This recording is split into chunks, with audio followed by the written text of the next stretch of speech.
آپ کے علم میں ہوگا کہ اس وقت دنیا کی کل آبادی سمجھی جاتی ہے 6 ارب یعنی 600 کروڑ. اس میں کم سے کم 120 کروڑ مسلمان ہیں امت مسلمہ. گویا کہ ہر 5واں انسان جو ہے دنیا میں وہ حضور صلی اللہ علیہ وسلم کا کلمہ پڑھتا ہے. اتنی بڑی تعداد. اس کے ساتھ ہی کتنا بڑا علاقہ جو ہے اس زمین کا وہ اللہ تعالیٰ نے اس امت کے قدموں تلے رکھا ہے. اگر آپ نے نقشہ دیکھا ہو دنیا کا تو آپ کو معلوم ہونا چاہیے کہ شمال میں جو بہت بڑا یہ نظر آتا ہے سائبیریا اور روس کا علاقہ، یہ سب غیر آباد ہے. اس طرح شمالی امریکہ میں بھی کینیڈا سے اوپر بڑے بڑے آپ کو بر اعظم سے نظر آئیں گے، سب غیر آباد ہیں. جو آباد علاقہ ہے دنیا کا اور جو زرخیز علاقہ ہے دنیا کا، اس کا کتنا بڑا حصہ ہے کہ جو امت محمد صلی اللہ علیہ وسلم کے قدموں تلے. انڈونیشیا ملائیشیا سے چلے آئیے، اس کے بعد مسلسل چاہے کہیں مسلمان اقلیت میں تھوڑے بہت ہیں، لیکن پھر بنگلہ دیش آتا ہے، بڑی عظیم اکثریت کا ملک ہے. پھر بھارت میں اگرچہ اقلیت میں ہے لیکن 20 کروڑ مسلمان بھارت میں اس وقت ہے. پھر جو پاکستان سے شروع ہوا سلسلہ، افغانستان، ایران، چلتے جائیے ادھر ترکستان، چینی ترکستان، روسی ترکستان، پھر آگے چلیے عالم عرب، افریقہ کا پورا شمالی علاقہ، افریقہ کا تقریباً سارا وسطی علاقہ. یہ سب کیا ہے؟ کتنا بڑا رقبہ ہے اور ہر طرح کی نعمت اللہ نے دی ہے. اس میں نباتات بھی ہیں، اس میں معدنیات بھی ہیں، اور سب سے بڑھ کر آج کی دنیا میں جو اہم ترین شے ہے کہ پیٹرول جو ہے، تیل جو ہے، اس کے سب سے بڑے ذخائر وہ ہیں کہ جو مسلمانوں کے قدمے تلے ہیں. اتنی تعداد میں ہونے کے باوجود، اتنے وسائل کے پر بظاہر قابض ہونے کے باوجود، سوال یہ ہے کہ کیا آج دنیا میں امت مسلمہ کو عزت حاصل ہے یا یہ ذلیل ہے؟ اسے غلبہ حاصل ہے یا مغلوب ہے؟ اسے کوئی دنیا میں وقار حاصل ہے یا یہ بالکل بے وقار ہو کر رہ گئی؟ یہ بات ہے جو ہمارے سمجھنے کی ہے آج کیوں ذلیل کہ کل تک نہ تھی پسند گستاخی فرشتہ ہماری جناب میں. اس وقت صورت یہ ہو چکی ہے، آپ کو معلوم ہے کہ ہر جگہ پر پسماندگی کا نشان مسلمان ہیں. ہمارے سارے وسائل پر دوسروں کا قبضہ ہے. ایک ہی شے رہ گئی تھی تیل، خلیج کا تیل، اس پر بھی آ کر امریکہ کی فوجیں ان کے سر پر بیٹھ گئی ہیں. سارا کا سارا تیل اب ان کے قبضے میں ہے. ادھر خلیج کے دہانے کے دونوں طرف وہ اپنے مورچے بنا رہے ہیں تاکہ یہاں کسی کا داخلہ نہ ہو سکے. بڑے بڑے جتنے لوگ ہمارے ہیں ان سب کی دولت ان کے پاس ہے. کہنے کو تو سلطان آف برونائی دنیا کا امیر ترین آدمی ہے، لیکن دولت ہے کہاں اس کی؟ انویسٹڈ تو وہی ہے، اسی کے بینکوں میں ہے، انہی کی کمپنیوں میں ہے. کسی کے پاس کچھ نہیں ہے. سعودی عرب کے کوئی ڈالرز ہیں تو کہاں ہیں؟ جیسے شہنشاہ ایران کا جو اثاثہ تھا، سرمایہ تھا، جو سارا کا سارا انہوں نے جو ہے وہ فریز کر لیا. تو یہ دولت تو ساری وہی ہے. کہنے کو ہے کہ آپ کے اکاؤنٹ میں اتنا روپیہ ہے، لیکن سوال یہ ہے کہ وہ اکاؤنٹ فی الواقع کس کے قبضے میں ہے؟ پھر آپ کو معلوم ہے کس طریقے سے مسلمانوں کے ساتھ سلوک ہو رہا ہے. ہر جگہ پر جہاں چاہیں، جس طرح چاہیں انہیں ستا لیں. اور ان میں بھی سب سے بڑھ کر جو بات میں آپ سے کہوں گا، آج دنیا میں جتنے بڑے پیمانے پر محمد عربی صلی اللہ علیہ وسلم کی توہین و تذلیل ہوئی ہے، پوری انسانی تاریخ میں نہیں ہوئی. رشدی نے کتاب لکھی، بدترین حملے کیے. کیا رنگیلا رسول کتاب تھی جو لکھی تھی کسی ہندو نے، جس کو کہ ایک مسلمان نے پھر خنجر گھونپ کر اور ہلاک کر دیا تھا. وہ تو کچھ بھی نہیں تھی. اس کتاب کو رنگیلا رسول کو 100 سے ضرب دیجئے تو یہ کتاب بنتی ہے سیٹنک ورسز، اور وہ ملینز نہیں بلینز کی تعداد میں شائع ہوئی.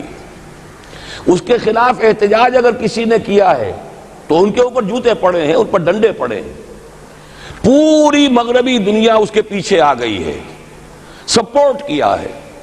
لے دے کے ایک ملک نکلا ایران، اس نے کم سے کم یہ کہ اس کے قتل کا فتویٰ تو دیا، لیکن کیا کرے، قتل کرنے کی تو نوبت نہیں آئی. پورا عالم عیسائیت اس کی پشت بنا ہے، اس کی مدد کر رہا ہے.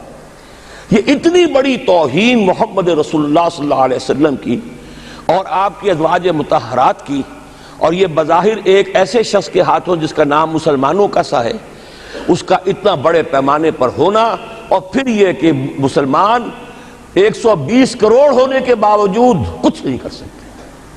میں وہ چیزیں نہیں گنوانا چاہتا کہ 15 لاکھ جو ہیں وہ ہمارے افغان بھائی جو ہیں انہوں نے جانیں دیں، فائدہ کس کو پہنچا؟ تاحال امریکہ کو، کہ اس کی جو مد مقابل قوت تھی USSR وہ ختم ہو گئی۔ اسی طریقے سے جو کچھ کشمیر میں ہو رہا ہے، ہماری بے ہمیتی، بے غیرتی کا عالم یہ ہے، ہم کچھ اندر خانے تھوڑی بہت کو مدد کر کے سمجھتے ہیں کہ ہم نے فرض ادا کر دیا، جبکہ فرض تو یہ ہونا چاہیے تھا کہ ہم براہ راست اعلان کرتے اور انڈیا کو الٹیمیٹم دیتے کہ سٹاپ دس بزنس، یا یہ کہ پھر ہم سے جنگ ہے۔ جنگ کا نتیجہ تو پھر اللہ جس کو چاہے دے گا۔ اگر انسان اللہ تعالیٰ پر اعتماد رکھتا ہو، توکل رکھتا ہو، اپنے موقف کی حقانیت پر بھی اسے یقین ہو، تو کم من فیۃ قلیلۃ غلبت فیۃ کثیرۃ تاریخ میں ہمیشہ ہوتا آیا ہے کہ چھوٹی قوتیں جو ہیں ان کو غلبہ اللہ نے عطا کیا ہے بڑی قوتوں پر، لیکن بے غیرتی کا عالم یہ ہے، بے حمیتی کا عالم یہ ہے۔ زبانی کلامی ہم سے بڑا ہمدرد کوئی نہیں مسلمانان کشمیر کا، جس لیڈر کو دیکھو بڑھ چڑھ کر بیان دے گا، لیکن عملاً ہم کیا کر رہے ہیں؟ یہ ساری صورتحال جو میں نے آپ کو بتائی ہے، ویسے تو اب یہ کہ اگر اس میں ایک خاکہ سا میں نے آپ کے سامنے رکھا ہے، اس میں رنگ بھروں تو ظاہر ہے کہ یہ پورا گھنٹہ اسی میں لگ جائے گا، لیکن جو اس کا اصل لب لباب ہے وہ یہ ہے کہ ہم اپنی جگہ بڑے خوش ہیں کہ ہم امت مرحوم ہیں، ہم تو امت محمد ہیں صلی اللہ علیہ وسلم، ہم تو اللہ کے پیارے ہیں، ہم اللہ کے لاڈلے ہیں، ہمیں اللہ کی شفاعت، ہمیں اللہ کے رسول کی شفاعت بھی ملے گی، جنت تو گویا کہ ہمارا پیدائشی مقام ہے۔ یہ سارے جو بھی ہمارے ذہنوں کے اندر ہیں خیالات، اور یہ جو ہمارے من گھڑت عقائد ہیں، آپ سوچئے کہ جب ہم جو آبجیکٹیو کنڈیشنز ہیں، گیون کنڈیشنز ہیں، جو سامنے کے حالات ہیں، ان سے جب تقابل کرتے تو معاملہ بہت مختلف ہے۔ یہ کیوں ہے؟ اصل میں سوال جب تک آپ اپنے سامنے نہیں رکھیں گے، اس کا جواب جو ہے اب اس پر غور کیجئے، کیوں ہے؟ کیا اللہ تعالیٰ کو محمد الرسول اللہ کی عزت و حرمت پیاری نہیں ہے؟ کیا محمد الرسول اللہ اللہ کے پیارے نہیں ہیں؟ حبیب رب العالمین نہیں ہے؟ کیا اللہ تعالیٰ کو کفار سے زیادہ محبت ہے؟ کیا وجہ ہے؟ رحمتیں ہیں تیری اغیار کے کاشانوں پر، اور برف گرتی ہے تو بیچارے مسلمانوں پر۔ سائنس میں وہ آگے ہیں، مالیات پر ان کا شکنجہ کسا ہوا ہے پوری دنیا پر، تہذیب ان کی ہے، تمدن ان کا ہے، ہم تو ان کے کیمپ فالوورز ہیں، نقش قدم پر چل رہے ہیں، ہم تو ان کی صرف یہ کہ نقالی کر رہے ہیں۔ تو سوچئے وجہ کیا ہے؟ کیا اللہ کو کفر زیادہ پسند ہے اسلام سے؟ کیا اللہ کو محمد الرسول اللہ صلی اللہ علیہ وسلم کی عزت و حرمت کا کوئی خیال نہیں؟ سوچنے کی بات ہے۔ ظاہر بات ہے کہ ان سوالات کا جواب تو ہاں میں آپ نہیں دے سکتے، یقیناً ایسا نہیں ہے۔ بہرحال وہ کافر ہیں، وہ اللہ کو نہیں مانتے، اللہ کے رسول کو نہیں مانتے، چلیے اللہ کو کسی نام سے مان لیا، گاڈ کہہ دیا، لیکن اللہ کے رسول کو تو نہیں مانتے۔ ایمان کا سارا دار و مدار تو رسالت پر ہے، اللہ کے اس کلام کو تو نہیں مانتے، اور اس کے باوجود ان کے لیے عزت ہے۔ رحمتیں ہیں تیری اغیار کے کاشانوں پر، برف گرتی ہے تو بیچارے مسلمانوں پر۔ یہ ایک لمحہ فکریہ ہے، یہ سوچنے کی بات ہے کہ ایسا کیوں ہے۔ اس کا جو جواب میں آپ کو دوں گا وہ ذرا سا کڑوا جواب ہے۔ نوارا تلخ ترمیزن چو ذوق نغمہ کمیابی، بات کہنی پڑتی ہے جب تک کہ کڑوی بات کہی نہ جائے، حقائق کو دیکھنے کی جرت پیدا نہ کی جائے، مواجہہ نہ کیا جائے، فیکٹس کو فیس نہ کیا جائے، اس وقت تک بات صحیح نہیں ہوگی، اور نہ ہم صحیح تشخیص کر سکیں گے، نہ صحیح تجویز کی طرف ہمارا ذہن منتقل ہوگا۔ میں بہت سخت بات کہہ رہا ہوں، آج آسمان کے نیچے اس زمین پر عذاب الہی میں گرفتار امت مسلمہ ہے۔ بالفعل آج ہم امت مرحومہ نہیں ہیں، رحمت والی امت نہیں ہیں، امت معذبہ ہیں۔ آج ہم پر اللہ کا عذاب ہے۔ وہ کیوں ہے؟ دیکھیے اللہ کا قانون یہ ہے، اور یہ اللہ کی سنت ہے، میں نے اپنی ایک کتاب میں اس پر مفصل بہت مضمون لکھا ہے، قرآن کا قانون عذاب۔ ایک عذاب تو آیا کرتا تھا ان قوموں پر جن کی طرف اللہ رسول بھیجتا تھا، اِنَّا أَرْسَلْنَا نُوحًا إِلَىٰ قَوْمِهِ، اگر رسول کی بات مان لی تو قوم کے لیے بہت خوشحالی ہے، مبارکباد ہے، اللہ کی رحمتوں کے سائے ہیں، اور نہیں مانی تو بربادی ہے، تباہی ہے، خاتمہ ہے۔ پوری قوم نوح غرق کر دی گئی، پوری قوم عاد ختم کر دی گئی، حضرت ہود کو نہیں مانا۔ پوری قوم سمود ختم کر دی گئی، حضرت صالح کو نہیں مانا۔ عمورہ اور صدوم کی بستیاں ختم کر دی گئی، حضرت لوط کو نہیں مانا۔ آل فرعون غرق کر دیے گئے، حضرت موسیٰ کو نہیں مانا۔ مدین کے علاقے کو تباہ کر دیا گیا، حضرت شعیب کو نہیں مانا۔ یہ بات سمجھ میں آ گئی؟ لیکن جب سے نبوت اور رسالت کا سلسلہ ختم ہوا، اس قسم کا عذاب اب دنیا میں نہیں آ سکتا۔ وَمَا كُنَّا مُعَذِّبِينَ حَتَّى نَبْعَثَ رَسُولًا، ایسا عذاب ہم نہیں بھیجتے رہے جب تک کہ رسول کو نہ بھیج دیں۔ رسول آ گیا، اس نے حق کو بیان کر دیا، بات کو کھول کھول کر مبرہن کر دیا، ہر چیز واضح کر دی، کوئی مغالطے کا امکان نہ رہا۔ جاء الحق وزهق الباطل، ہر شے جو ہے دودھ کا دودھ، پانی کا پانی جدا ہو گیا۔ اب بھی جس نے نہیں مانا تو معلوم ہوا اس میں کوئی خیر نہیں ہے، اب خیر کا فقدان ہے۔ تو اس قوم کو جیسے کہ آپ باغ کے اندر جھاڑو دے کر جب بھی کوئی آندھی چلے تو پتے گرے ہوئے ہوتے ہیں، ان پتوں کو ایک جگہ جمع کر کے اصلاحی دکھا دیتے ہیں تاکہ یہ پتے جو ہیں یہاں پر بدزیبی کا ذریعہ نہ بنے، تو پوری قوم ہلاک، کالم یغنوا فیہا، ایسے ہو گئے جیسے تھے ہی نہیں۔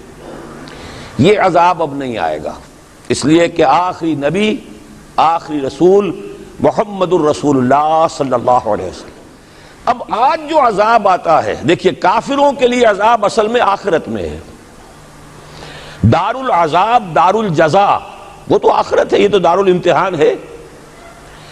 اب جو عذاب آتا ہے وہ اس قوم پر جو ہو تو حامل کتاب الہی، شریعت خداوندی کی کسٹوڈین، اللہ کے رسول کی نام لیوا، اس کے ساتھ عشق کا دعویٰ کرنے والی، عمل اس کے برعکس ہو۔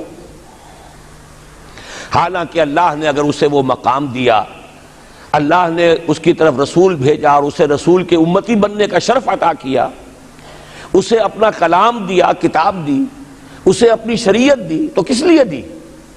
تاکہ اس پر خود بھی عمل کریں، اسے دوسروں تک بھی پہنچائیں۔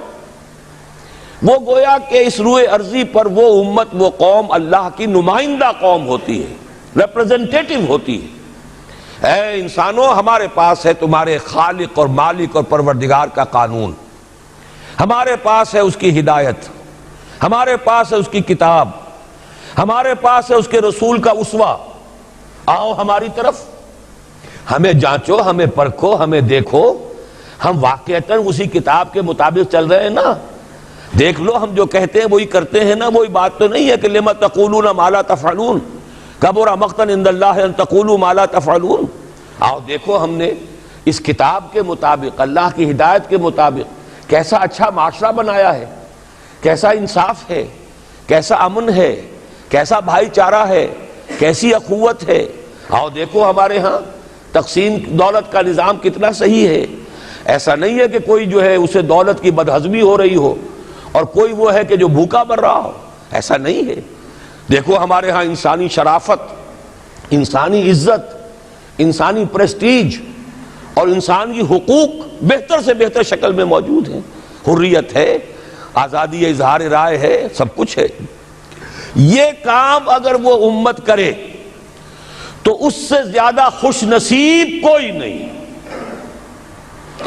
پھر دنیا میں اس کو غلبہ ہوگا، دنیا کی خلافت اس کو دی جائے گی، دنیا کی امامت اس کو دی جائے گی، دنیا کی قیادت اس کو دی جائے گی۔ جیسے کبھی اقبال نے کہا تھا کہ سبق پھر پڑھ شجاعت کا، عدالت کا، صداقت کا، لیا جائے گا تجھ سے کام دنیا کی امامت کا۔